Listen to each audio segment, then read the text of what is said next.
दोस्तों नमस्कार, प्रणाम, अभिवादन स्वीकार करें। शुरू करते हैं आज की बड़ी खबरें। यदि आपको खबरें पसंद आए तो वीडियो को लाइक जरूर करिएगा और इसी प्रकार की खबरों के लिए आप चैनल को सब्सक्राइब कर लें। खबरें पूरी पाने के लिए वीडियो अंत तक जरूर देखिएगा। और आप हमें प्रदेश के किस जिले से देख रहे हैं कमेंट बॉक्स में जरूर बताइएगा। CBSE 10वीं और 12वीं का रिजल्ट जल्द आने वाला है। रिजल्ट चेक करने के लिए आपको इन चीज़ों की ज़रूरत पड़ेगी। CBSE के छात्र अपने रिजल्ट के साथ ही अगली क्लास में एडमिशन का इंतजार कर रहे हैं, क्योंकि बहुत समय हो गया है। 12वीं पास करने वाले स्टूडेंट्स यूनिवर्सिटी और कॉलेज जाएंगे, वहीं 10वीं पास करने वाले कुछ स्टूडेंट्स अपना स्कूल चेंज करेंगे। इसलिए रिजल्ट का इंतजार बेसब्री से किया जा रहा है। छात्रों को CBSE रिजल्ट की तारीख और समय के संबंध में बोर्ड की वेबसाइट और सोशल मीडिया पर पहले सूचना मिल जाएगी। रिजल्ट जारी होने के बाद स्टूडेंट cbseresult.nic.in वेबसाइट पर अपना रिजल्ट चेक कर सकते हैं। साथ ही अपनी प्रोविजनल मार्कशीट भी डाउनलोड कर पाएंगे। रिजल्ट बोर्ड की वेबसाइट, इसके अलावा डिजिटल लॉकर, उमंग ऐप और results.government.in पर भी उपलब्ध होगा। हाल ही में देश के शिक्षा मंत्री धर्मेंद्र प्रधान जी ने कहा था कि CBSE कक्षा 10वीं और 12वीं का परिणाम समय पर घोषित किया जाएगा। उन्होंने CBSE बोर्ड के अधिकारियों के साथ परिणाम के बारे में बातचीत भी की। मीडिया रिपोर्ट्स के अनुसार रिजल्ट जुलाई के आखिरी सप्ताह तक जारी किया जाएगा। रिजल्ट जारी होने के बाद स्टूडेंट अपना रिजल्ट बोर्ड की वेबसाइट पर चेक कर सकेंगे। इसके लिए अपने रोल नंबर की ज़रूरत पड़ेगी, इसलिए आप अपना रोल नंबर संभाल कर रखें ताकि रिजल्ट आते ही अपनी मार्कशीट तुरंत चेक कर पाएं। किसानों के लिए बड़ी खबर है। सरकार से फिर बढ़ेगा किसानों का टकराव, क्योंकि MSP पर गठित कमेटी को किसानों ने खारिज कर दिया है। MSP को लेकर केंद्र सरकार ने एक कमेटी गठित की थी। किसानों का कहना है कि MSP पर सरकार कानूनी गारंटी नहीं दे रही है, इसलिए कमेटी पसंद नहीं आ रही है। किसानों को उनकी फसलों का न्यूनतम समर्थन मूल्य दिलाने के लिए सरकार ने कमेटी तो गठित कर दी, लेकिन संयुक्त किसान मोर्चा और सरकार के बीच इस मुद्दे को लेकर झगड़ा कायम है। किसान आंदोलन करने वाले लोग MSP की कानूनी गारंटी देने की मांग कर रहे हैं, जबकि केंद्र सरकार ने इससे साफ इनकार कर दिया है। केंद्र सरकार ने कहा कि कमेटी का गठन MSP मिलने की व्यवस्था को और प्रभावी तथा पारदर्शी बनाने के सुझाव देने के लिए किया गया है, लेकिन यह गारंटी नहीं दे सकता कि MSP हर साल बढ़ाई जाए। केंद्र सरकार ने कहा कि कमेटी गठन के नोटिफिकेशन में गारंटी जैसी कोई बात नहीं लिखी है। उधर सरकार के इस रुख के बाद संयुक्त किसान मोर्चा ने आंदोलन करने की रणनीति बनानी शुरू कर दी है। अब देश में पुनः 3 कृषि कानूनों जैसा आंदोलन शुरू होगा। निकाय चुनाव में अपने गढ़ में अर्थात छिंदवाड़ा में साख बचाने में कामयाब रहे कमलनाथ जी। आप सभी जानते हैं छिंदवाड़ा जिला पूर्व CM कमलनाथ जी का गढ़ माना जाता है, जिसकी वजह जिले में लगातार मिल रही चुनावी सफलता है। पिछले विधानसभा चुनाव में 7 विधायक छिंदवाड़ा से जीते थे। फिर लोकसभा चुनाव में सांसद नकुलनाथ जी बन गए। अब निकाय चुनाव में महापौर और 11 निकाय में से अब 7 पर भी कांग्रेस का कब्जा हो गया। इस प्रकार से छिंदवाड़ा जिले में पूर्व CM कमलनाथ जी का कब्जा बरकरार है। यही वजह है कि जिले को भाजपा मुक्त प्रचारित किया जा रहा था। वहीं कमलनाथ जी का छिंदवाड़ा मॉडल भी जीत की वजह बताया जा रहा है।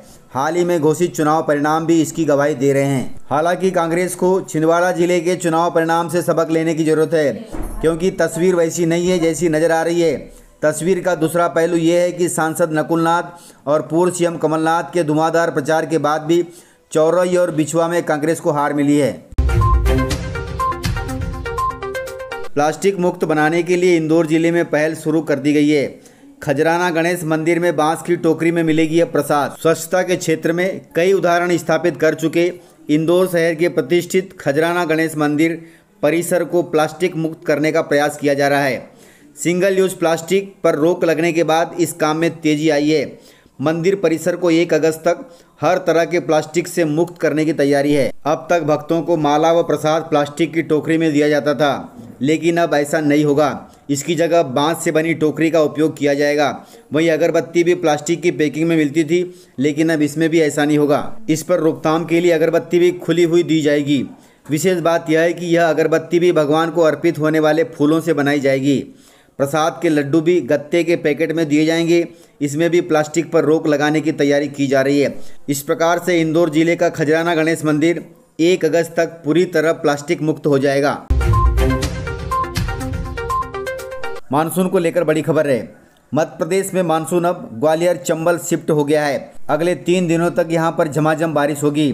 झमाझम बारिश के कारण मध्य प्रदेश की छोटी बड़ी नदियां उफान पर हैं। इसके अलावा मध्य प्रदेश में भोपाल, जबलपुर, नर्मदापुरम और मालवा निमाड़ में हो रही जोरदार बारिश से नर्मदा नदी, ताप्ती नदी, बेतवा नदी, शिप्रा नदी समेत कई छोटी बड़ी नदियां उफान पर हैं। मौसम वैज्ञानिक वेद प्रकाश सिंह के मुताबिक अगले 3 दिन के लिए मानसून ग्वालियर, चंबल, बुंदेलखंड, बघेलखंड की ओर शिफ्ट हो गया है। इन इलाकों में अच्छी बारिश होगी। आज से 22 जुलाई तक भोपाल, इंदौर और जबलपुर में गरज चमक के साथ हल्की बारिश हो सकती है। मौसम विभाग के अनुसार लो प्रेशर एरिया कमजोर होकर चक्रवाती गतिविधियों में बदल गया है। वर्तमान में पश्चिमी मध्य प्रदेश के ऊपर चक्रवात सक्रिय है। इसके कारण मानसून के बादल ग्वालियर, चंबल, बुंदेलखंड और बघेलखंड शिफ्ट हो गए हैं। अभी तक सबसे कम बारिश ग्वालियर, चंबल, बुंदेलखंड और बघेलखंड में हुई है। सीधी में 63% बारिश हुई है, सिंगरौली में 45%, सतना में 54%, रीवा में 56%, टीकमगढ़ में 50%, छतरपुर में 37%, वहीं पन्ना जिले में 41% बारिश हुई है। इसके अलावा भिंड जिले में 47%, दतिया में 46%, उमरिया में 31%, वहीं झाबुआ, अलीराजपुर, दमोह, अशोकनगर, शिवपुरी, मुरैना, शहडोल, डिंडोरी में भी सामान्य से कम बारिश हुई है। नए सिस्टम से सबसे ज़्यादा फायदा जहां पर बारिश कम हुई है वहां पर होगा, अर्थात मौसम वैज्ञानिकों के अनुसार मध्य प्रदेश के सभी जिलों में अच्छी बारिश होगी। मध्य प्रदेश में अच्छा निवेश आ रहा है। मध्य प्रदेश में बनेगा मेगा लेदर पार्क। इसके लिए 2000 करोड़ रुपए का निवेश होगा। देवास और ग्वालियर जिले में इसके लिए जमीन तय हो गई है, जिससे 20,000 लोगों को मिलेगा रोजगार। मध्य प्रदेश सरकार प्रदेश में एक मेगा लेदर पार्क लगाने जा रही है। 250 एकड़ के क्षेत्र में लगने वाले इस पार्क में अधिकतम 100 यूनिट्स को जमीन दी जा सकती है, अर्थात 100 फैक्ट्रियां लगेगी। इसमें 2000 करोड़ रुपए से अधिक का निवेश हो सकता है। संभावना है कि इसमें करीब 20,000 प्रत्यक्ष तथा अप्रत्यक्ष रोजगार आएंगे। सरकार ने पार्क के लिए देवास जिले में मक्सी के पास पिपलिया, ग्वालियर के बानरोड औद्योगिक क्षेत्र के पास सीतापुर गाँव में जमीन देख ली है। वहीं तीसरे विकल्प के रूप में रतलाम के पास भी कोई जगह तलाशी जा रही है। इस प्रकार इन 3 जिलों में यह मेगा लेदर पार्क लगेगा। मेगा लेदर पार्क के लिए केंद्र सरकार भी 120 करोड़ रुपए की मदद करेगी। निकाय चुनाव में सीएम शिवराज सिंह चौहान के क्षेत्र में कांग्रेस का सुपड़ा साफ हो गया। सीएम शिवराज सिंह चौहान के गढ़ में कांग्रेस का सुपड़ा साफ हो गया है।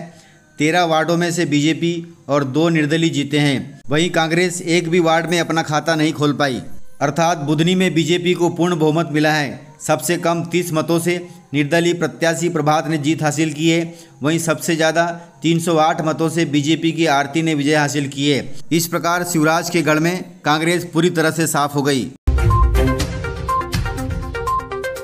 निकाय चुनाव में आम आदमी पार्टी ने भी ज़्यादा जीत हासिल नहीं की है। देश के सबसे स्वच्छ शहर में भी नहीं चली आपकी झाड़ू।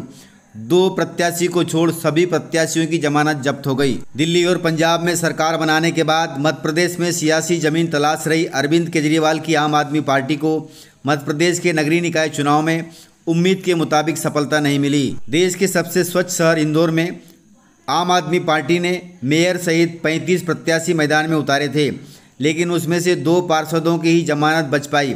बाकी सभी की जमानत जब्त हो गई, अर्थात कोई भी नहीं जीत पाया।